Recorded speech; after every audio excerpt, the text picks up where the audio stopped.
কোনো এক নির্বাচনের ইশতেহারে কোনো এক রাজনৈতিক দল বলেছিল যে যদি তারা ক্ষমতায় যায় তাহলে প্রত্যেক ঘরে ঘরে চাকরি দেওয়া হবে।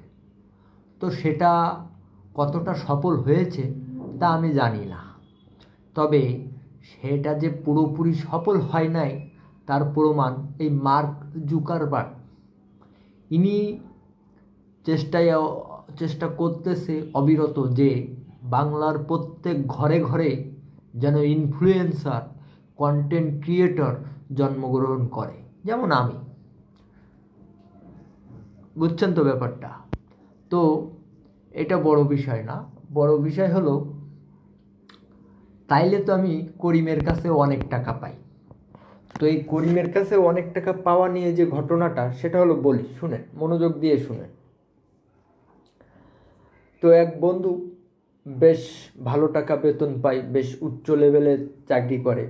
তো বয়স হয়েছে বিয়ের, তো সে একটা বিয়ে করবে, একটাই বিয়ে করবে, কিন্তু সে বিয়েটা করবে কি একটা কালো মেয়ে দেখে। কালো মেয়ে দেখে বিয়ে করবে। তো আমরা সবাই আশা হতো যে তুই এত হ্যান্ডসাম, তুই এত ভালো টাকা বেতন পাস, তাইলে তুই কেন কালো মেয়ে বিয়ে করবি? বলল, দেখ, ফর্সা মেয়েদের পিছনে সকল ছেলেরা লাগে, তাদের অনেকগুলো রিলেশন থাকে, অনেকগুলো প্রেমিক থাকে, ইভেন কারোর চারিত্রিকগত দিকও খারাপ থাকে। তো এই কথাটা যখন বন্ধু বলল, তখন আমরা খুবই বিশ্বাস করলাম, না না, বন্ধুর কথায় যুক্তি আছে। তো সেই হিসেবে বন্ধুর মতামতকে আমরা সাধুবাদ জানিয়ে আমরা যথারীতি সবাই মেয়ে খোঁজার চেষ্টা করলাম, এবং চেষ্টা করতে করতে একটা কালো কিন্তু মুখের সিমসাম কাটিম কুটিম খুবই ভালো এরকম একটা মেয়ে খুঁজে পেলাম। তো এমন একটা মেয়ে খুঁজে পাওয়ার পরে বন্ধুকে দেখালাম, বন্ধু খুব পছন্দ হয়েছে, কারণ কালো, আবার দেখতে শুনতেও ভালো। তো ঠিক আছে, তো যাই হোক, বিয়ে শাদী কমপ্লিট হলো।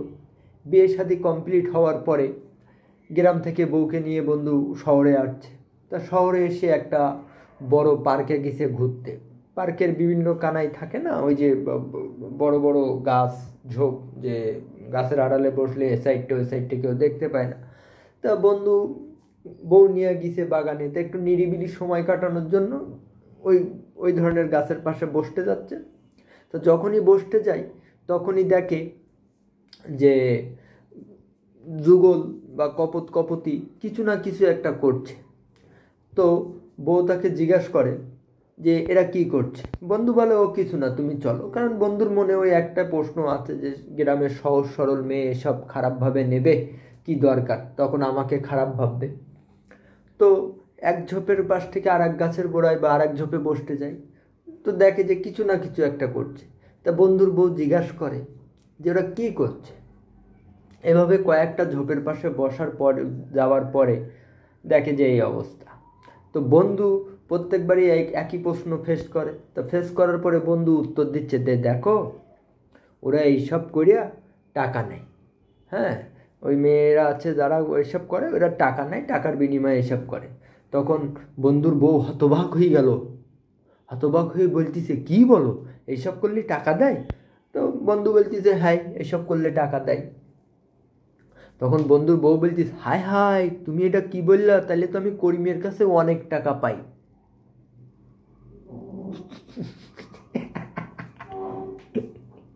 আর বিয়ে করবা? আর বিয়ে করবা? হ্যাঁ, গায়ের রং দেখে আর বিয়ে করবা? দুনিয়ায় এখন আর কেউ ভালো নাই রে খোকা, কেউ ভালো নাই।